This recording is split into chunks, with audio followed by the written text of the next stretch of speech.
युवाओं पर मंडराया जानलेवा खतरा, पीएम और सीएम को ज्ञापन भेजेंगे भटनागर। देहरादून हरिद्वार मार्ग पर भीषण सड़क हादसा, इको गाड़ी और लोडर में जोरदार टक्कर हुई। हादसे में 4 लोगों की मौत, 3 लोग गंभीर रूप से घायल। बॉडी में लाजवाब पति का वीडियो वायरल हुआ, पत्नी को कंधे में लादकर पहुंचा अस्पताल। सीएम धामी से लगाई सड़क निर्माण की गुहार।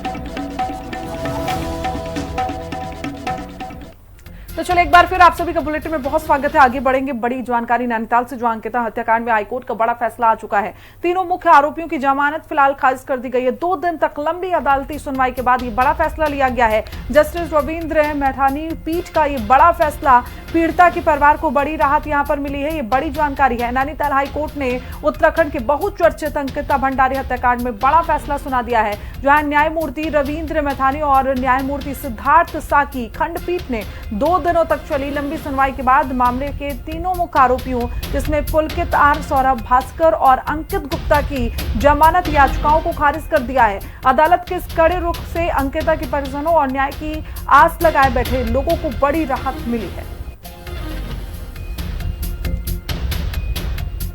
और ज्यादा जानकारी के साथ हमारे सहयोगी दीपिका भंडारी हमारे साथ जुड़ी हुई है, उनका रुख कर लेते। दीपिका, 2 दिनों से लंबी ये सुनवाई यहां पर चली और ऐसे में आस जिनकी थी कि अब न्याय मिलेगा, अब ये बड़ी खबर आ रही है और ये बड़ा फैसला है हाईकोर्ट का।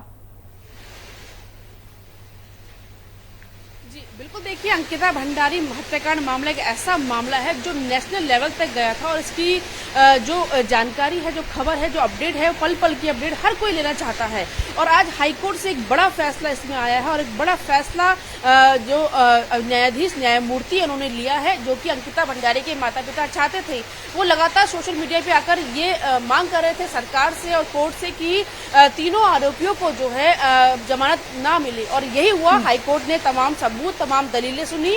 जो उनके अधिवक्ता हैं पुलकित, अंकित और सौरभ के, उनके अधिवक्ताओं को भी कोर्ट ने सुना, लेकिन कहीं ना कहीं लापरवाही मानी जा सकती है। या हम कह सकते हैं कि जो सबूत है, जो भी हत्याकांड से लेकर सबूत बिठाने से लेकर जो भी सबूत या साक्ष्य मिले हैं, वो पुलकित, अंकित और सौरभ के खिलाफ मिले हैं। और ऐसे में जो न्यायमूर्ति हैं उन्होंने इस जमानत याचिका को खारिज कर दिया है। और आपको बता दें, 2 दिन तक इसमें सुनवाई चली थी। कल और आज 2 दिन इसमें सुनवाई हुई थी और गहन चर्चा के बाद, सुनवाई के बाद ये फैसला हुआ है कि अंकित, सौरभ, पुलकित को जमानत नहीं मिली है। तो कहीं ना कहीं अंकिता भंडारी समेत तमाम उत्तराखंड के वो लोग जो चाहते थे कि अंकिता भंडारी को न्याय मिले, पौड़ी की जनता चाहती थी कि न्याय मिले, और मुख्यमंत्री पुष्कर सिंह धामी भी लगातार ये कहते थे कि अंकिता भंडारी के साथ हम हैं, उनके माता पिता के साथ हम हैं, और जो भी आरोपी है उनको उम्र कैद की सजा हुई और हम चाहेंगे वो बाहर ना आ सके।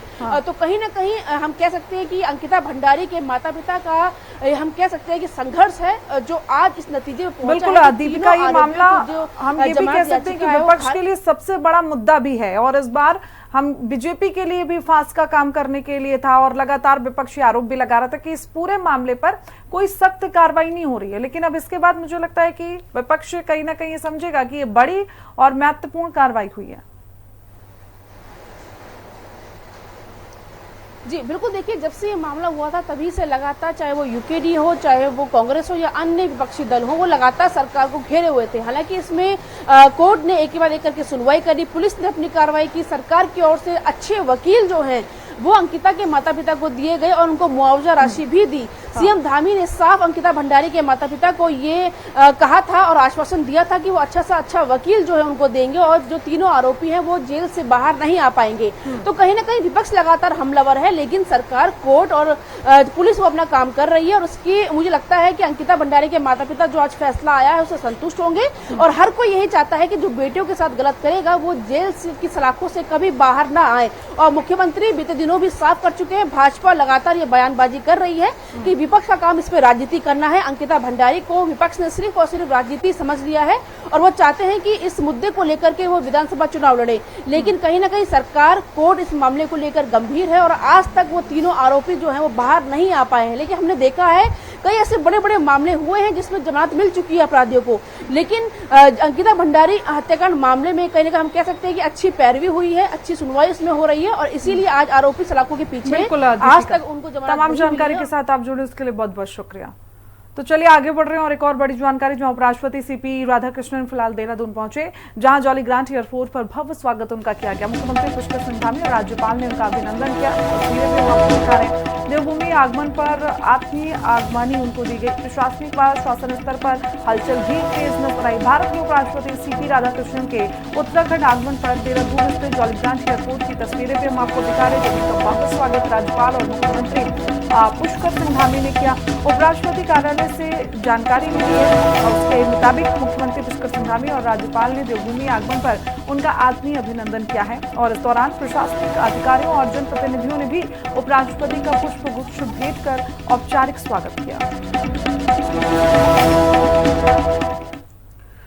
तो वही देखिए आगे बढ़ जाते हैं और बात देहरादून की, जहां सीएम धामी और ऋतु खंडूरी की मुलाकात हुई है। सीएम धामी ने विधानसभा अध्यक्षों से शिष्टाचार भेंट की है। दोनों के बीच राज्य से जुड़े कई विषयों पर चर्चा हुई। देहरादून में मुख्यमंत्री पुष्कर सिंह धामी ने विधानसभा अध्यक्ष ऋतु खंडूरी से मुलाकात की और उसकी तस्वीरें भी हम आपको दिखा रहे हैं। जो आपको बता दें कि मुलाकात शासकीय आवास पर हुई। इस महत्वपूर्ण मुलाकात के दौरान दोनों दिग्गजों के बीच उत्तराखंड के विकास और राज्य से जुड़े कई अहम विषयों पर विस्तृत चर्चा की गई है। राज्य हित के मुद्दों और भावी योजनाओं को लेकर हुई इस बैठक को प्रशासनिक और राजनीतिक दृष्टिकोण से बेहद खास भी माना जा रहा है।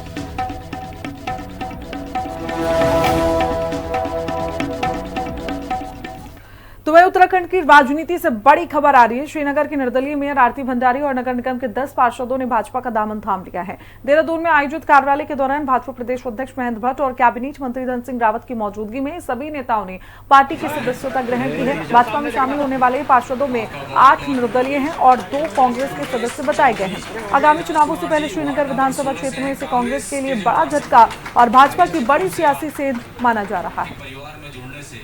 भारतीय जनता पार्टी का और आरती भंडारी जी हमारे पुराने कार्यकर्ता रहे और बीच में उनका निष्कासन हुआ था लखपत भंडारी जी। उनके साथ 2 कांग्रेस के सभासदों सहित 10 सभासदों ने बीजेपी की सदस्यता ग्रहण की है। मैंने उनका परिवार में स्वागत किया है। सर्वसम्मति के साथ उनकी सदस्यता हुई है और कार्यक्रम में डॉक्टर धन सिंह रावत जी उपस्थित रहे और महापौर जी और उनके पति लखपत जी ने जो कहा उसने हम सबका दिल जीता है। वे वैचारिक रूप से भारतीय जनता पार्टी कार्यकर्ता थे। पिछले चुनाव में कुछ कारणवश हम उनको टिकट नहीं दे पाए, लेकिन उन पर जनता में प्रभाव था और वो चुनाव जीत गए। आज वो पुनः परिवार में शामिल हुए, हमने उनका स्वागत किया है।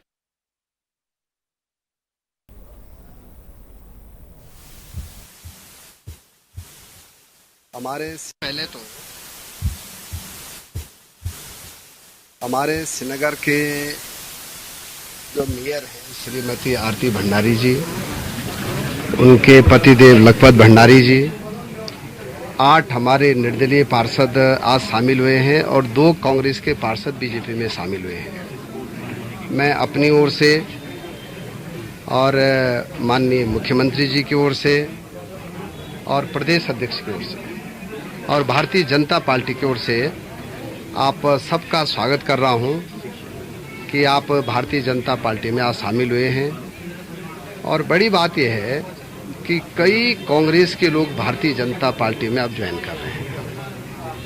कल पौड़ी लोकसभा की बैठक हुई थी और उसमें मुख्यमंत्री जी भी थे, हमारे माननीय सांसद जी भी थे, हम सब लोग थे। देखिए पूरे उत्तराखंड में 10 नगर निगम भाजपा के थे और एक जो निर्दलीय मैंने जीता था वो कहीं ना कहीं भाजपा का ही था, क्योंकि मैं पहले से ही भाजपा की सदस्य रही हूँ और ये मेरे आज मेरे परिवार में मेरी पुनः वापसी है और मैं आज अपने 10 पार्षदों के साथ इस परिवार में शामिल हुई हैं। तो बहुत ये खुशी की बात है और ये विचारधारा की बात है, क्योंकि मेरी विचारधारा हमेशा से भाजपा में रही और मेरे हस्बैंड की भी। मेरे पति श्री लखपत सिंह भंडारी हमेशा सनातन की लड़ाई लड़ते हैं और सनातन का जो सच्चा सेवक है वो सिर्फ भाजपा है। रानीखेत चिलियानौला नगर पालिका में आयोजित मनोनीत सदस्यों का शपथ ग्रहण समारोह हंगामे और चर्चाओं के बीच अधर में लटका नजर आया। सरकार द्वारा मनोनीत तीनों सदस्य और क्षेत्रीय विधायक डॉक्टर प्रमोद नैनवाल कार्यक्रम में शामिल नहीं हुए, जिसके चलते पालिका द्वारा की गई तमाम तैयारियां धरी की धरी रह गई हैं। हालांकि कांग्रेस समर्थित पालिका अध्यक्ष अरुण रावत, चुनिंदा सभासद और ईओ राजेश बुधानी मौके पर मौजूद रहे। भाजपा से जुड़े प्रमुख नेताओं की गैर मौजूदगी को स्थानीय राजनीति और आपसी खींचतान से जोड़कर देखा जा रहा है। गया था ये जो हमारे सरकार द्वारा मनोनीत सभासद दिए गए हैं उनके लिए था, और हमारे सभासद लोग, हमारे ईओ और हमारा समस्त स्टाफ यहाँ उपस्थित है। 11 बजे से उनको शपथ दिलाई जाने का कार्यक्रम प्रस्तावित था, लेकिन अभी 11:30 से अधिक का समय हो चुका है। उनके द्वारा कोई भी यहाँ उपस्थित नहीं हुआ है। ये डीएम सर की तरफ से एक हमें आदेश था कि क्या कहते हैं, नगर पालिका में जितने भी मनोनीत सभासद हैं उनको शपथ दिलाई जाए, तो उसी के आदेश के क्रम में हमने आज ये शपथ दिलाने का कार्यक्रम रखा था। माननीय विधायक जी का हो सकता है अत्यधिक समय ज़्यादा कार्य होने के कारण वो नहीं आ सके हैं, और मुझे दूरभाष के माध्यम से ज्ञात हुआ है कि वो देहरादून है, लेकिन मनोनीत सभासद क्षेत्र में हैं और क्षेत्र में होने के बावजूद अगर वो शपथ नहीं लेना चाहते हैं, वो उनका विवेक है। हमारे द्वारा ये कार्यक्रम किया गया था, सरकारी पैसे से हमारी जनता की ही जो कमाई होती है उसी से इस कार्यक्रम को हमने आज किया था। उत्तराखंड के सबसे बड़े हल्द्वानी नगर निगम का दायरा और काम बढ़ने के बाद अब इसके विस्तार की तैयारी शुरू हो गई है। नैनीताल रोड स्थित मौजूदा भवन में जगह की कमी को देखते हुए बोर्ड की बैठक में नए भवन निर्माण के प्रस्ताव को हरी झंडी दे दी गई है और इस नई बिल्डिंग में अत्याधुनिक सभागार, अकाउंट डिपार्टमेंट और अन्य प्रशासनिक विभाग संचालित होंगे। इसके अलावा आम जनता की सुविधा के लिए सुभाष नगर में एक नया कार्यालय खोला जा रहा है, जिससे विभागीय कामकाज और अधिक सुचारू हो सकेगा। देखिए, क्योंकि नगर निगम यहाँ स्थापित हुआ है और पूर्व में ये जो वो भवन है नगर पालिका के हिसाब से प्लान किया गया था, और इस बिल्डिंग में अभी बैठने की जगह कम पड़ रही है और रिकॉर्ड की भी स्थिति काफ़ी ख़राब है। काफ़ी सारा रिकॉर्ड हो गया है और कमरे काफ़ी इंगेज हो गए। इसी कारण से जो बोर्ड बैठक लास्ट हुई थी उन्होंने उसमें बोर्ड बैठक में पारित भी किया गया था कि जो मुख्य भवन है उसके पश्चिम भाग में जो भूखंड खाली है उसमें भवन निर्माण किया जाएगा। इसी को दृष्टिगत रखते हुए एक डीपीआर तैयार की जा रही है और नक्शा पारित करने के लिए प्राधिकरण के ऑफिस में शीघ्र प्रेषित किया जाएगा। टिहरी गढ़वाल की खूबसूरत टिहरी झील में उत्तराखंड पर्यटन विकास परिषद द्वारा आयोजित 15 दिवसीय जल क्रीड़ा प्रशिक्षण कार्यालय का सफलतापूर्वक समापन हो गया है। राष्ट्रीय जल क्रीड़ा संस्थान गोवा के सहयोग से चलाए गए इस विशेष कोर्स में प्रदेश भर के 20 युवाओं को लाइफ सेविंग तकनीक, पावर बोट हैंडलिंग और वाटर स्किनिंग का कड़ा प्रशिक्षण दिया गया है। सफल प्रशिक्षकों को अंतर्राष्ट्रीय स्तर पर मान्य प्रमाण पत्र जारी किए जाएंगे, जिससे राज्य में साहसिक पर्यटन को बढ़ावा मिलने के साथ साथ स्थानीय युवाओं के लिए भी रोजगार और स्वरोजगार के नए द्वार खुलेंगे। धन्यवाद करना चाहूंगा यूटीडीपी और उधर ऋषिकेश में राष्ट्रीय हिंदू शक्ति संगठन ने प्रदेश में तेजी से फैल रहे नशे के कारोबार पर गहरा आक्रोश व्यक्त किया है। संगठन के प्रदेश अध्यक्ष राघवेंद्र भटनागर ने प्रेस कॉन्फ्रेंस कर कहा कि पश्चिमी देशों से शुरू हुआ जानलेवा जोम्बी नशा अब उत्तराखंड के युवाओं को अपनी चपेट में ले रहा है। उन्होंने युवाओं से अपनी संस्कृति अपनाने और नशे से दूर रहने की अपील की है। साथ ही चेतावनी दी है कि इस खतरनाक नशे पर अविलंब रोक लगाने और कड़े कानून की मांग को लेकर जल्द ही प्रधानमंत्री नरेंद्र मोदी और मुख्यमंत्री को ज्ञापन भेजा जाएगा।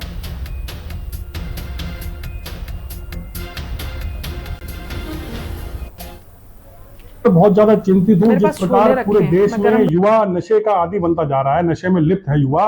वो नशा कहां से युवाओं तक पहुंच रहा है, कौन वो नशा युवाओं तक पहुंचा रहा है, और जिस तरह से बहुत तेजी से युवा नशे की ओर बढ़ रहा है, नशे में लिप्त पाया जा रहा है। देहरादून में भी नया नशा आ गया है, पूरे चाइना से बताया जा रहा है। अमेरिका में इसके कई केसेस देखने को मिले हैं, ज़ॉम्बीज नशा आया है और ये अभी देहरादून में भी देखने को मिला है।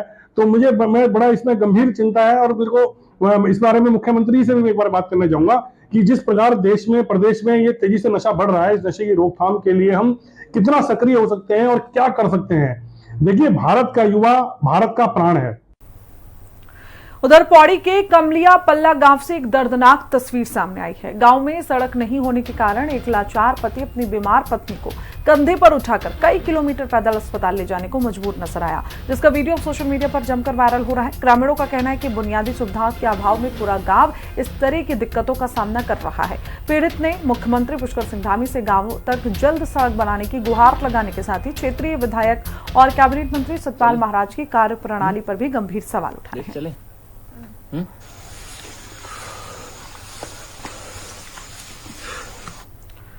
उधर पौड़ी जिले के सतपुली क्षेत्र में अतिवृष्टि के बाद आई आपदा से हड़कंप मच गया है। महर गांव में भूस्खलन की चपेट में आए 2 मंजिला भवन में दबे 3 लोगों की तलाश के लिए चलाए गए संयुक्त रेस्क्यू अभियान में एक मासूम बच्चे समेत 3 के शव बरामद कर लिए गए हैं।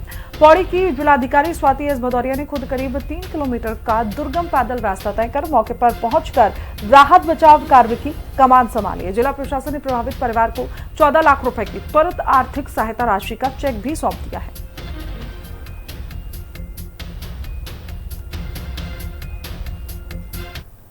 बहुत ही दुखद घटना यहाँ आपदा के कारण हुई। महर गांव जो द्वारीखाल ब्लॉक में है वहाँ पे, और बहुत ही दुर्गम गांव है, और वहाँ हम सब लोग भी, हमारी टीम, हमारी चाहे स्वास्थ्य विभाग की टीम, SDRF, पुलिस, राजस्व की पूरी टीम, सभी लोग वहाँ पे तत्काल मौके पर भी पहुंचे और वहाँ के लोकल ग्रामीणों की मदद से वहाँ जो भी रेस्क्यू ऑपरेशन पूरा चलाया गया। और उसमें कल देर रात लगभग 8 साढ़े 8 बजे के आसपास 3 बॉडीज रिकवर कर ली गई थी। और तत्पश्चात हम लोगों ने जो वहाँ पे उनके परिवारजन थे उनसे मुलाकात भी उस समय करी, और उसके बाद उनको राहत राशि भी लगभग 14 लाख रुपए उनको दिए गए, जो भी अलग अलग चीजों के मिलाकर। और उसके बाद परिवारजनों से भी हम लोगों ने बात करी और उनको ये आश्वस्त किया है कि कोई भी उनकी अगर आवश्यकता है तो उसमें जिला प्रशासन उनके साथ खड़ा है।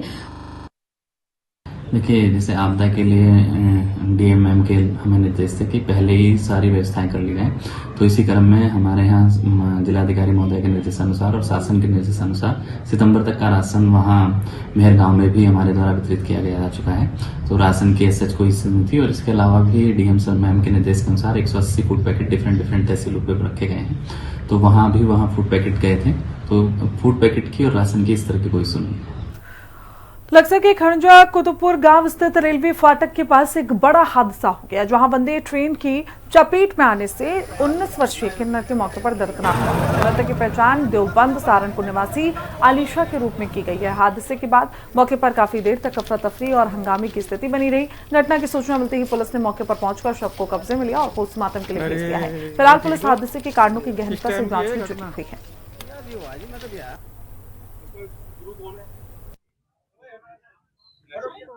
हाँ जी, जय माता की। हम अपनी फ्रेंड के मिलने आए थे यहाँ खंजे में, ठीक है। वो मेरी गुरु भाई की फ्रेंड बनी, उसका नाम नहीं जानती हूँ। हाँ, फ्रेंड में घूमने आए थे हम अपने यहाँ, और एक बुढ़ा अचानक से आ, जब ट्रेन आ रही, पहले उसने मेरी लकड़ी मारी, डंडे मारे, तो एक हाथ पे एक इस पे, तो मेरे चेले को बर्दाश्त नहीं हुआ।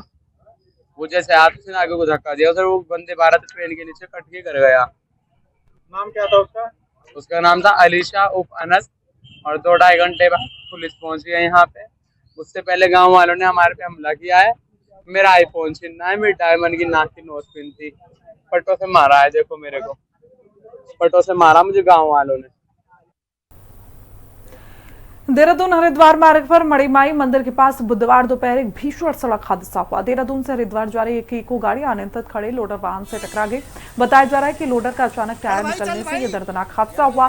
टक्कर इतनी जबरदस्त थी कि इको गाड़ी के परछक्के उड़ गए। हादसे में इको सवार 4 लोगों की मौत हो गई, जबकि 3 अन्य लोग गंभीर रूप से घायल बताए जा रहे हैं। जैसे ही सूचना मिली वैसे पुलिस ने मौके पर पहुंची, घायलों को अस्पताल में भर्ती कराया और मामले की जांच पड़ताल शुरू की गई।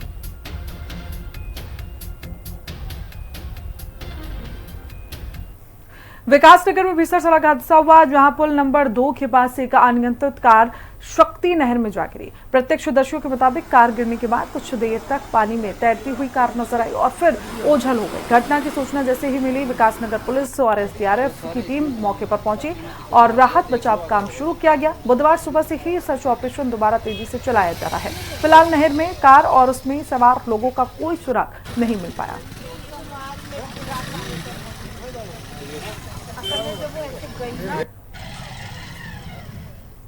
ऋषिकेश में पुलिस ने तत्परता दिखाते हुए लाखों रुपए की चोरी का खुलासा कर दिया है। फल खरीदते वक्त महिला का पर्स साफ करने वाले आरोपी फल विक्रेता को पुलिस ने योग नगरी रेलवे स्टेशन के पास से गिरफ्तार कर लिया। आरोपी के कब्जे से चोरी किए गए लगभग 16,50,000 रुपए के सोने चांदी के आभूषण और 64,000 की नकदी बरामद कर ली गई है। पुलिस की पूछताछ में आरोपी ने अपना जुर्म कबूल कर लिया है, जिसके बाद पुलिस ने उसे अदालत में पेश कर जेल भेज दिया है।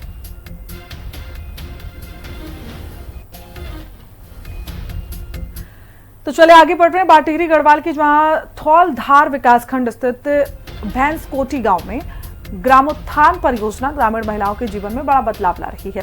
कभी सिर्फ खेती और पशुपालन तक सीमित रहने वाली दिव्य ग्राम संगठन की महिलाएं आज बेकरी उद्यम के जरिए आत्मनिर्भरता की नई मिसाल पेश कर रही हैं। परियोजना और बैंक ऋण से मिले 10 लाख रुपए के सहयोग से शुरू की गई इस बेकरी में भंडवा, आटा और मशरूम बिस्किट जैसे स्थानीय उत्पाद तैयार किए जा रहे हैं और इन उत्पादों की बिक्री से महिलाओं को हर महीने 30 से 40 हजार रुपए का शुद्ध लाभ भी मिल रहा है, जिससे उनकी आर्थिक स्थिति मजबूत हो रही है।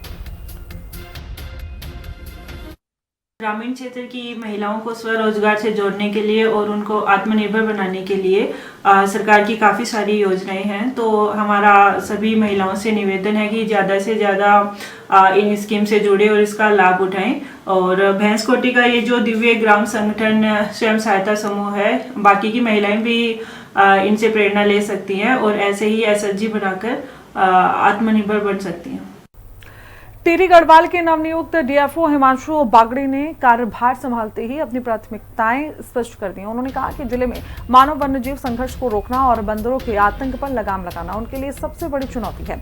और इसके साथ ही उन्होंने टिहरी में पर्यटन की अपार संभावनाओं को देखते हुए बूढ़ा केदार और भिलंगना जैसे क्षेत्रों में इको पार्क बनाने की योजना जताई है। वन विभाग के इस कदम से जहां एक और वन्यजीवों के हमलों में कमी आएगी, तो वहीं दूसरी ओर पर्यटन को बढ़ावा मिलने से स्थानीय युवाओं को रोजगार के नए अवसर भी मिलेंगे।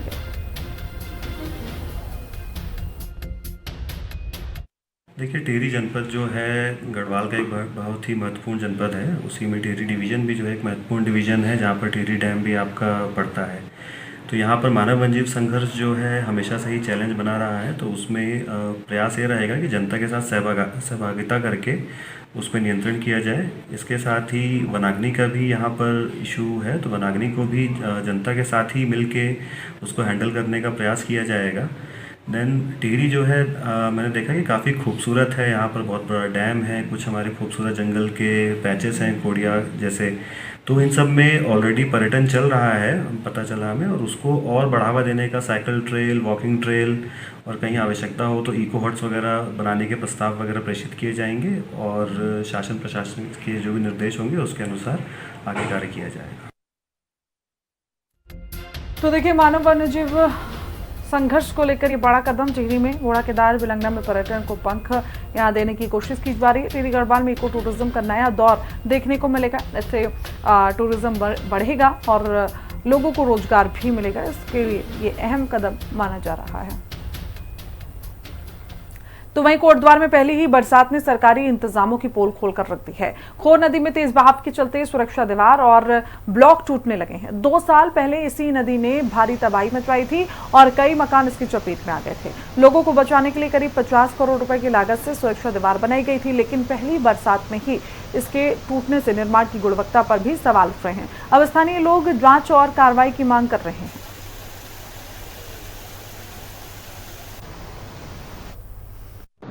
जय हिंद। जैसे कि आप देखते हैं कि वर्तमान में हम खोर नदी के तट पर हैं और खोर नदी के तट पर एक बहुत बड़ी मात्रा में यहाँ पे निर्माण कार्य किया गया है। जिस प्रकार का निर्माण यहाँ पे कार्य किया गया है कि आज इसकी पोल इस आपदा के द्वारा खोल दी गई है। आप जानते हैं कि वहाँ पे भी आप देखो एक पुस्ता ढहा है यहाँ पे, और ये जो अभी नई दीवार नगर निगम में यहाँ डाली है खोर नदी पे, उसके अंदर एक बहुत बड़ा छेद आप खुद आपको दिखाई दे रहा है। मैं कहना चाहता हूँ ना, कहीं न कहीं इसमें पूरे उसमें विषय में भ्रष्टाचार हुआ है, और जिसके माध्यम से कि इसकी जो गुणवत्ता है कुछ ना कुछ निकृष्ट एक क्वालिटी की मैं इस गुणवत्ता को कह सकता हूँ। और मैं कहना चाहता हूँ कि आने वाले दिनों में अगर बरसात फिर अभी और आती है तो जो पुस्ते कम टूटे हुए हैं ये आने वाले दिनों में बहुत बड़े आयत में टूटने वाले हैं। देखिए, जिस ढंग से तमाम दीवारें मैं कह सकता हूँ नीचे से ऊपर तक खोर नदी में हम लोगों ने भी 42 करोड़ रुपए का एक प्रोजेक्ट स्वीकृत किया था, और जिसमें हमारी सरकार के रहते हुए उसको जो राज्य सरकार का अंशदान था उसको हमने स्वीकृत कर दिया था। भारत सरकार क्योंकि इस समय दूसरी पार्टी थी तो उन्होंने उसको नहीं किया, अदरवाइज हमारी ये प्लानिंग की थी दोनों तरफ चैनलाइज करते हुए इस नदी को बीचों बीच में रखा जाए ताकि किसी व्यक्ति को कोई भारी नुकसान न उठाना पड़े। अब 2017 में जैसे सरकार बदली तो उसके बाद क्या हुआ कि उन्होंने उस पैसे को ही नहीं दिलवाया केंद्र सरकार से, न किसी विधायक ने पैरवी की, न मुख्यमंत्री जी ने पैरवी की, ना ही जो है आपदा मंत्री ने पैरवी की, जिसकी वजह से वो काम नहीं हो पाया। और फिर जो है पिछले 2 साल में 13-14 में जो बाढ़ आई उसने तो तहस नहस करके रख दिया।